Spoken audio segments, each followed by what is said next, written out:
Je vais donc demander à notre premier invité de me rejoindre ici même sur scène et de s'asseoir à côté de moi. Franck David Cohen, bienvenue à toi, je t'en prie. Euh, alors, juste avant de commencer avec toi, Franck David, on a à peu près un quart d'heure pour 4 invités. On va prendre 10 minutes de dialogue l'un avec l'autre. Et puis, mesdames, messieurs qui nous suivez, vous avez évidemment, comme d'habitude, la possibilité de nous envoyer vos questions que je relayerai grâce à un instrument magnifique qui s'appelle un smartphone. Franck David, bienvenue à toi. Bonjour, merci pour l'invitation. Bah écoute, c'est un plaisir. Tu as cofondé Classroom, qui au début ne s'appelait pas Classroom. Alors peut-être déjà il y a une petite genèse de Classroom. Tu as été en concurrence frontale avec un mec qui s'appelle Mark Zuckerberg et finalement tu as passé un deal avec lui. Comment ça s'est passé? Alors j'aurais bien aimé passer un deal avec lui. Oui, effectivement, avec mon associé Damien, on a créé une société qui s'appelait Room, qui était en fait un réseau social qui finalement prenait un peu le problème à l'envers en attachant une importance capitale aux données privées.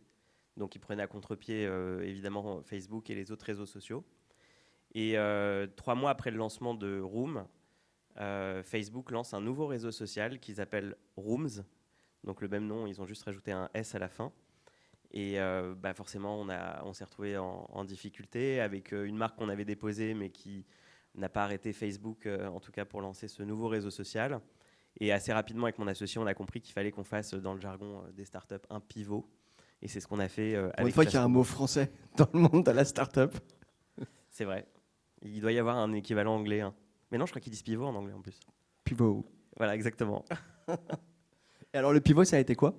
Ça a été en fait, avec mon associé, on hésitait avec plusieurs possibilités justement de pivot.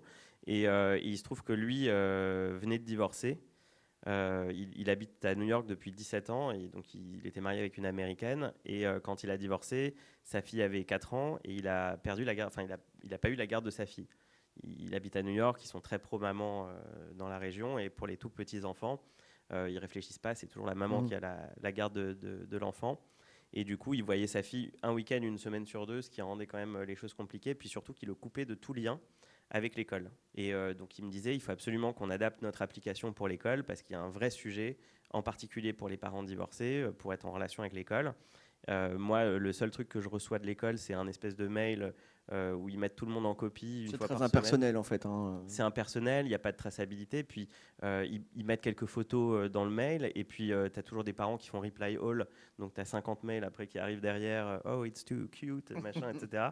Donc il m'expliquait qu'il y avait vraiment un truc à faire. Moi, pour être tout à fait franc, au début, j'étais pas très chaud parce que l'éducation, c'est un milieu compliqué. Il y a pas mal d'inertie. Il n'y a pas forcément beaucoup d'argent à gagner aussi dans l'éducation. C'est pas les fintech, hein, quand on le voit. Et puis finalement, il a réussi à me convaincre parce qu'il y avait un réel besoin. Moi, je n'étais pas divorcé à l'époque, je le suis maintenant, mais j'avais un fils aussi qui était scolarisé. Et donc, j'ai compris qu'il y avait quand même un vrai sujet, même pour les parents qui n'étaient pas divorcés, pour justement créer du lien. En fait, d'avoir un lien avec l'école qui soit autre qu'administratif et autre qu'institutionnel en réalité. Oui, et puis c'est même plus qu'avec l'école, c'est même avec la maîtresse, parce que nous, on cible le premier degré, donc ça va de la petite section de maternelle jusqu'au CM2. Il y a une maîtresse ou un maître d'école, hein, c'est pas comme au collège où il y a un prof par matière, etc. Donc le lien avec la maîtresse, il est compliqué aujourd'hui. Pas que quand on est divorcé, parce que quand tu amènes tes enfants à l'école, tu rentres pas dans l'école, parce que Vigipirate, etc., pour des raisons de sécurité, tu rentres pas dans l'école, donc tu vois pas la prof le matin, de toute façon tu es speed le matin. Le soir, à 4h30, la majorité des parents travaillent, donc ils ne peuvent pas aller chercher leurs enfants à l'école. Donc ils les laissent soit à l'étude, soit ils ont une nounou qui va les chercher. Donc là encore, il n'y a pas de lien avec la maîtresse. Donc finalement, le lien avec la maîtresse, tu l'as une fois par an au moment de la réunion de rentrée des classes, quoi. Et puis c'est tout. Comment Classroom se portait avant la crise? Et alors là, pour le coup, l'école a été totalement au cœur de la question de la crise sanitaire, puisqu'il a fallu être à la fois en présentiel, en distanciel. On a eu des très très très longues vacances, puis on a dû revenir à l'école. Et tout à coup, l'institution scolaire est devenue carrément le cœur des vies de ceux qui, en tout cas, ont des enfants. Comment la bascule s'est faite? Et Jonathan le disait tout à l'heure, on a dû se réinventer à l'intérieur même de cette crise.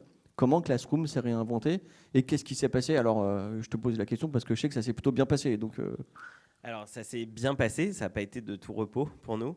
j'imagine. Je me souviens encore du moment où... je me souviens des jours qui ont précédé d'abord le discours de Macron, où le ministre de l'Éducation nationale en personne disait « Non, non, les écoles ne vont jamais fermer, etc. » Donc, à la fois, on se disait « Mais c'est pas possible, à un moment donné, ils vont fermer » parce qu'on voyait le virus qui se propageait, etc. Donc, ça sonnait faux quand même.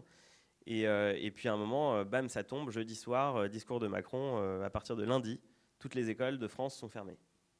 Donc, ça veut dire à partir de lundi, quand on est le jeudi soir, ça veut dire que concrètement, il reste le vendredi en jour ouvré pour s'organiser pour les profs. Parce que le lundi, c'est fermé, donc il n'y a plus d'échanges possibles avec les parents. Donc en gros, entre le jeudi soir, post-discours Macron, et le vendredi, 4h30, sortie des classes, il fallait, pour tous les profs du premier degré notamment, s'organiser pour savoir comment ils allaient pouvoir faire l'école à distance, assurer ce qu'ils appellent la continuité pédagogique. Et là, vous, comment vous avez, comment l'interface finalement, parce que bon, Classroom est une interface, on interagit, enfin les parents interagissent avec la maîtresse ou le maître, mais en l'occurrence souvent c'est la maîtresse. Comment vous avez réussi à tenir pendant les longs mois qui ont succédé à la première annonce? Alors, en fait, ce qui s'est passé, il y a deux choses. Déjà, nous, ce qu'on a anticipé très vite, puisque juste après le discours de Macron, on s'est retrouvé avec un pic de profs qui se mettaient à créer des classes sur Classroom. Donc à ce moment-là, on a senti que lundi, ça allait être, ça allait être vraiment l'explosion nucléaire, quoi. Donc il allait falloir qu'on assure, parce que derrière, c'était pas du tout commun. Parce que en fait, dans Classroom, juste pour un petit peu expliquer comment fonctionne l'appli, donc notre appli qui s'appelle Classly, qui permet la communication entre les parents et les profs, ça ressemble en fait, le prof crée une classe et ça ressemble à un fil d'actualité, comme un réseau social. C'est un réseau social en fait. Tout à fait. Alors l'avantage de ressembler à un réseau social, c'est que c'est très simple, que tout le monde sait se servir d'un réseau social. Donc on capitalise un petit peu sur ce que savent faire les uns et les autres, et en l'occurrence les parents, pour justement les rassembler autour de l'application. Et du coup, en fait, l'application était utilisée de manière diffuse sur toute la journée. Puisque le prof, quand il a une information à partager, il va la partager. Mais tous les profs ne partagent pas forcément l'information au même moment. Ce qui fait qu'en termes d'usage et de charge, c'est diffusé sur toute la journée, quoi, les connexions. On avait à ce moment-là 400 000 utilisateurs. Et en quelques jours, on est passé de 400 000 à plus d'1 million d'utilisateurs. Donc forcément, ce n'est pas la même chose. Et surtout, ce qui a changé aussi, c'est que les gens se sont mis le matin, entre 9h et 10h du matin, à récupérer les travaux à faire aux enfants pendant la journée de classe à la maison. Donc tout le monde se connectait entre 9h et 10h du matin. Donc tu passes de 400 000 qui s'étalent sur une journée, voire sur plusieurs jours, à 1 million qui se connectent à la même heure. Bon, là, les serveurs ont sauté. Comment ça s'est passé? Ah oui, là, ils ont sauté. Ouais. Pourtant, on s'est préparé. Alors là, j'ai fait tout ce qu'on pouvait faire pour essayer de s'en sortir. On l'a fait. On a utilisé toutes nos cartes. Tu sais, parfois, tu te dis, j'ai des cartes, je sais pas si je les joue là maintenant, je vais peut-être pas déranger Xavier Niel, il a d'autres choses à faire, etc. Bah non, là, j'ai vraiment... T'as dérangé Xavier Niel? Là, j'ai dérangé Xavier Niel, j'ai dérangé tout le monde pour essayer de trouver des solutions, trouver les meilleurs ingénieurs systèmes pour essayer justement de faire en sorte que nos serveurs puissent tenir la charge en un temps qui était juste pas possible en fin de compte. Donc on a optimisé, on a fait plein d'optimisations pendant le week-end pour attendre le lundi en espérant que ça tienne. Et le lundi à 10h du matin, ça n'a pas tenu. Et nos serveurs ont complètement planté et puis on a dû complètement couper le service pour toute la journée du lundi. Et pour justement remettre tout un tas de trucs en place et redimensionner un peu le service. Et puis le mardi, c'est passé. Et après, pour tous les autres jours qui ont suivi, on a pu fonctionner correctement, mais ça a été assez intense. Alors, j'avais prévenu, on a très peu de temps, parce qu'on a 1 heure en tout, mais en gros, où on en est aujourd'hui, je pense déjà, on peut dire qu'il y a un Classroom freemium et un Classroom premium, et je crois que vous avez parmi vos clients des municipalités, des communes. Ouais. Combien aujourd'hui de classes sont adressées? Et puis, alors évidemment, il y a des questions qui commencent à m'arriver. Est-ce que tu penses, Franck David, que les besoins exacerbés pendant la crise vont perdurer? Est-ce que tu en as profité pour développer d'autres offres sur d'autres marchés? Bref, je te pose 4 questions et tu as 10 secondes. Je plaisante. Mais en gros, on en est où aujourd'hui et c'est quoi le développement potentiel de Classroom aujourd'hui? Parce que, en fait, les usages qui sont nés pendant, en tout cas la plupart vont perdurer après. Enfin, c'est sans doute ce qui peut arriver. Alors en fait, ce qui s'est passé, nous on le voit, parce que ça y est, là maintenant les écoles sont ouvertes, elles ont fermé, en fait dans le premier degré, elles ont fermé que 3 jours sur l'année 2020-2021. Donc aujourd'hui, on le voit, oui, les usages perdurent. Alors c'est pas exactement les mêmes usages parce qu'on n'a plus ce pic de connexion à 9h du matin de tous les parents qui font la classe à distance. On est capable de le faire si demain il faut le faire, on est prêt. Mais aujourd'hui, surtout ce que ça a permis, en tout cas pour nous, c'est que les profs et les parents comprennent l'intérêt de notre application. L'intérêt d'avoir cette communication renforcée avec les familles, parce que ça n'est pas simplement qu'en cas de force majeure, comme il y a eu pendant la crise, que cette relation est importante. Là, évidemment, elle devient essentielle puisque les écoles sont fermées, donc sinon il n'y a plus de communication du tout. Mais elle est essentielle en fait même tout au long de l'année quand les écoles sont ouvertes, parce que pour toutes les raisons que j'évoquais tout à l'heure, les divorces, les parents occupés, parfois la barrière de la langue aussi, il y a des parents qui ne parlent pas le français. Notre application elle est capable de traduire dans une centaine de langues. Du coup, en fait, Vous êtes présent dans plein de pays. On a aujourd'hui un peu plus de 30 pays où on a des classes actives, déployées.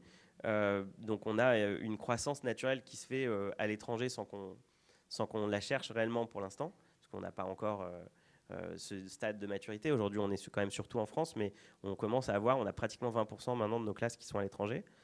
Mais voilà, aujourd'hui, l'application, elle sert pas simplement pour assurer la continuité pédagogique, mais elle sert aussi vraiment pour renforcer, et surtout pour renforcer ce lien entre les familles et l'école qui est essentiel pour l'épanouissement des enfants. Super. Bah écoute, merci à toi, vraiment. Merci pour l'invitation. Bah non, mais franchement, désolé, on aurait aimé discuter bien plus longtemps avec toi. Juste peut-être 2 mots sur les villes de Montpellier et de Nanterre, peut-être. Il y a des choses qui se passent là-bas. Alors, on discute. Alors, Montpellier, non. Mais Nanterre, oui. En fait, il y a plusieurs communes qui nous contactent. Et c'est vrai que Nanterre, par exemple, très récemment, ils nous ont contactés en nous disant nous, voilà, on s'intéresse à maintenant vraiment organiser la relation parents-prof parce qu'on a vu que c'était vraiment essentiel pendant la crise, etc. Et c'est vrai que quand on les a rencontrés, il y a un truc qui est très facilitant, c'est qu'il y a 500 classes à peu près à Nanterre et qu'il y en a déjà 210 qui utilisent Classly. Donc forcément, quand ils doivent choisir la solution à adopter, quand elle est d'emblée adoptée par déjà pratiquement la moitié de leur classe, ça doit certainement simplifier les réflexions. Ok, bon, donc Nanterre, prescripteur. Bah écoute, quand on aura signé, je te dirai. Ok, ça marche. Merci beaucoup, Franck David. Merci à toi.